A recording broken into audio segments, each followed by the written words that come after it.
Hello everybody and welcome to episode 95 of the Chesterfield of Dreams on FM 2015, and I was just going to do a little summary episode knowing that the Premier League season is about to come to an end. It's my 11th season if I'm not mistaken, but look what's come up in my inbox. It's my 600th competitive game and it will be at home to Watford in the league, and it's just absolutely extraordinary how far I've come in this save. I know it's been over a year now and the Pentagon Challenge has taken over my channel, but hopefully I can make more time for Chesterfield after the new year, since I want to get some moments of the year from FM16 as well, just to make things very interesting. So there's a little glimpse of my stats with 599 games, 264 wins, 111 draws, 224 losses, a goal difference of 69, nearly 1,000 goals scored, and a win percentage of only 44%.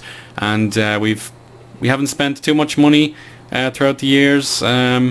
We've like our record signing is Kubat, and our record sale Pinilios as well, and that's pretty good in my opinion. So without further ado, let's just check out the Premier League.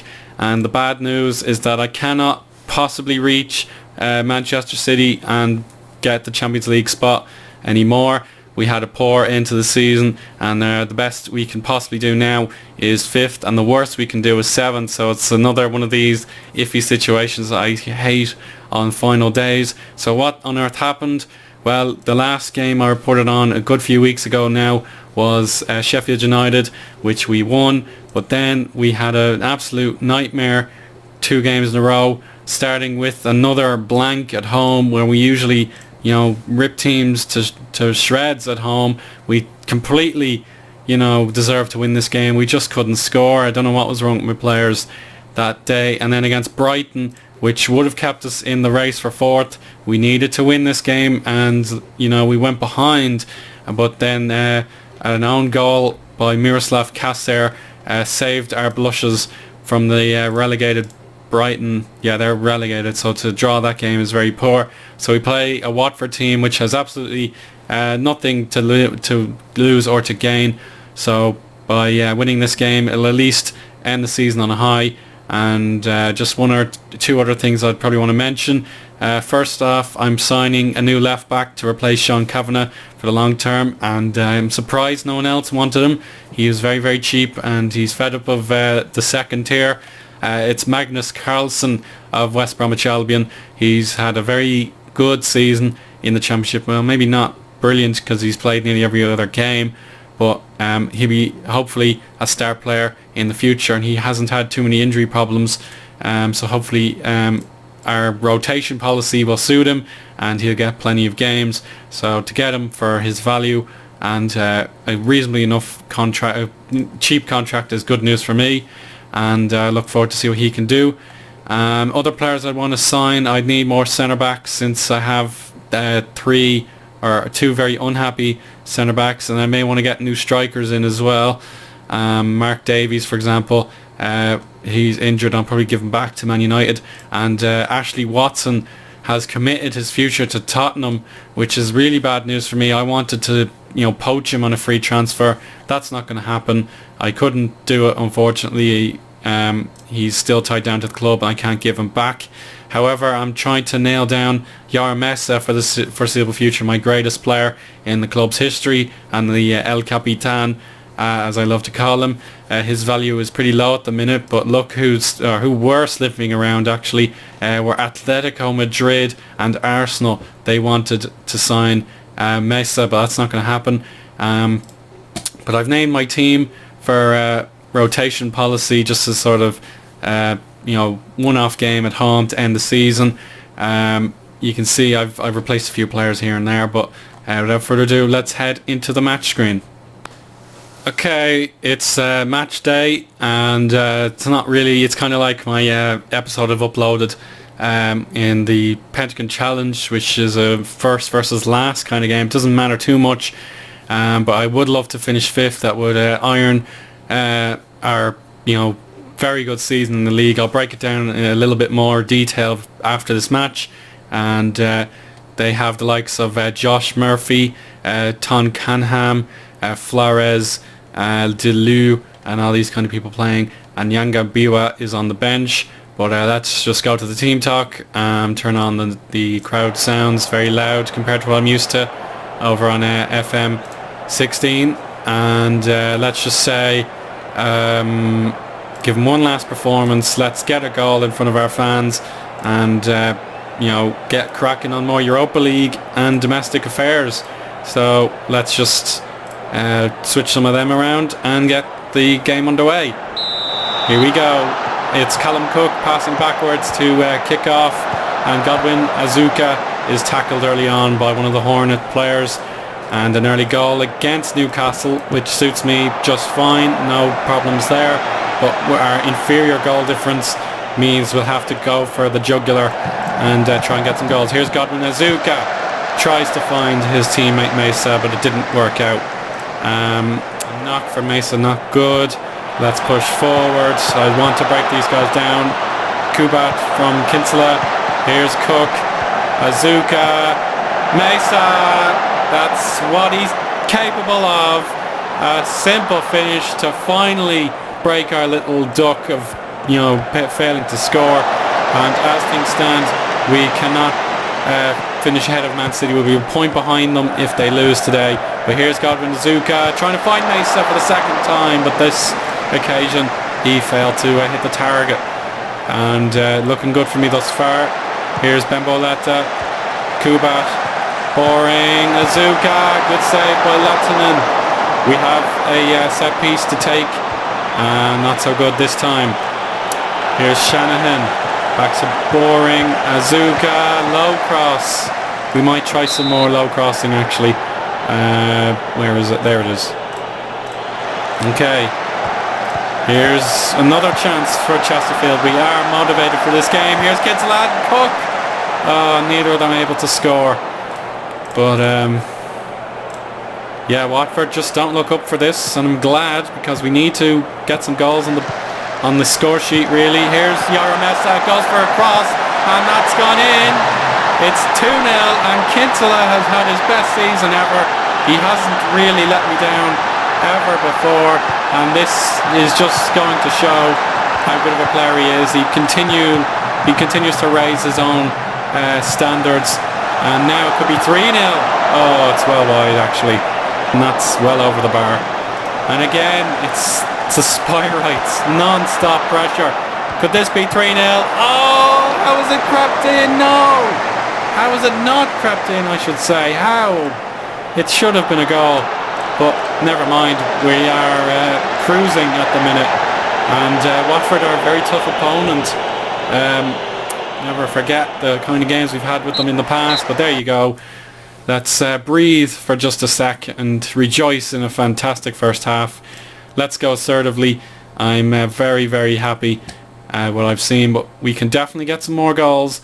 We're a better team today, and we'll take off that one. I don't really care about that. And let's go for the second half straight away.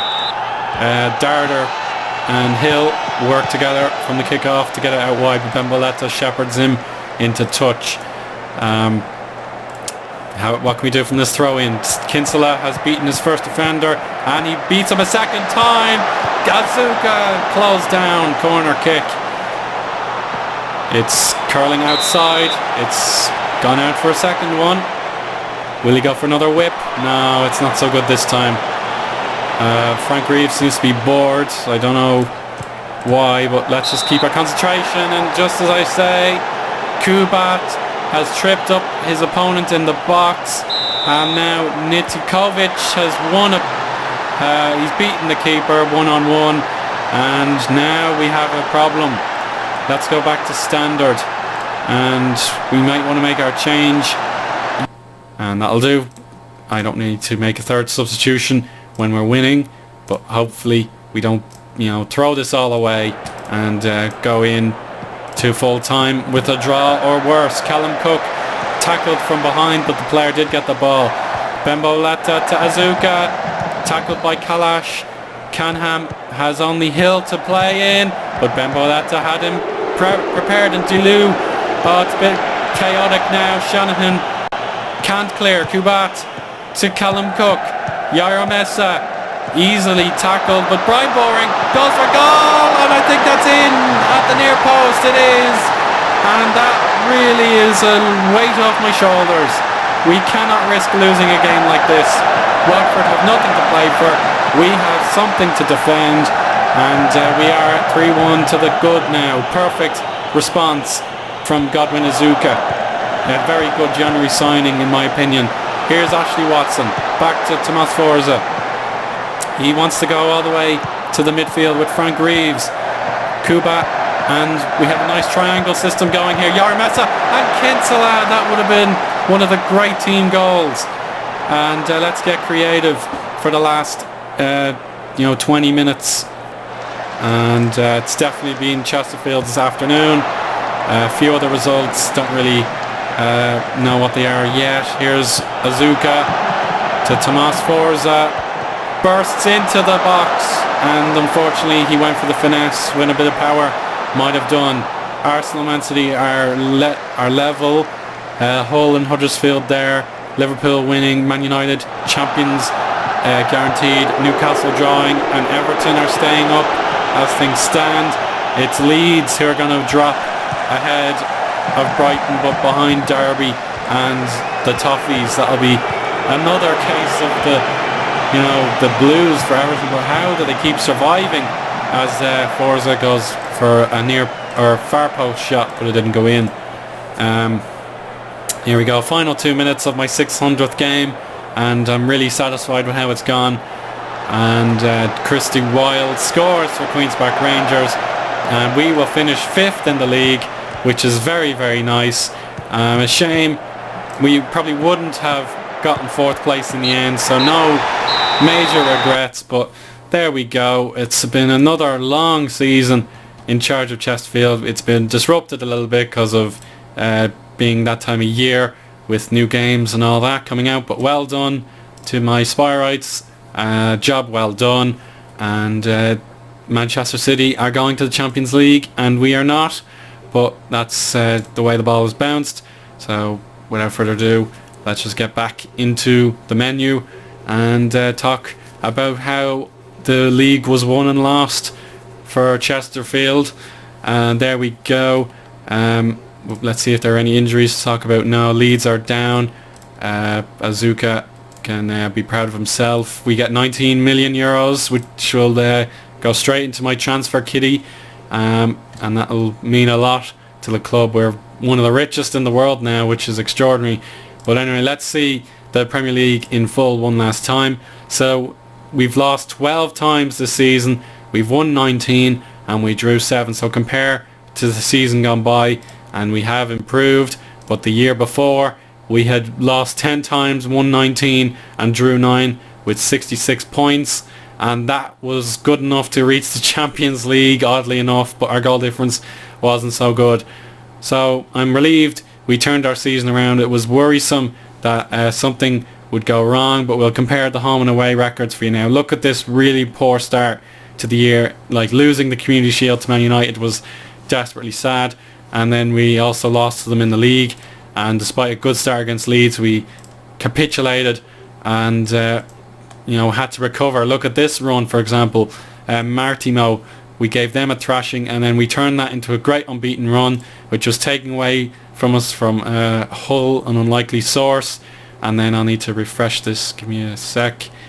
So then we lost again to Watford, so it goes to show how good of an opponent they usually are.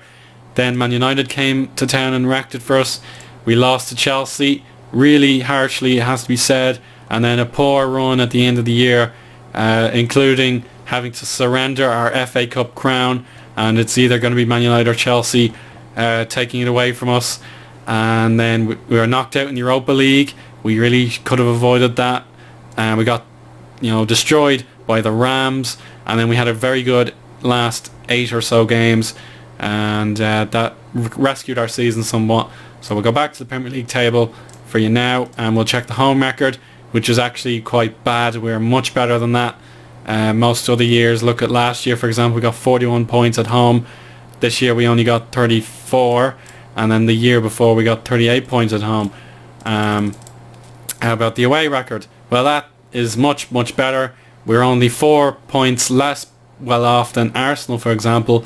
But look at Man City, they're very bad away from home. Only 5 wins out of 19, that's desperately bad.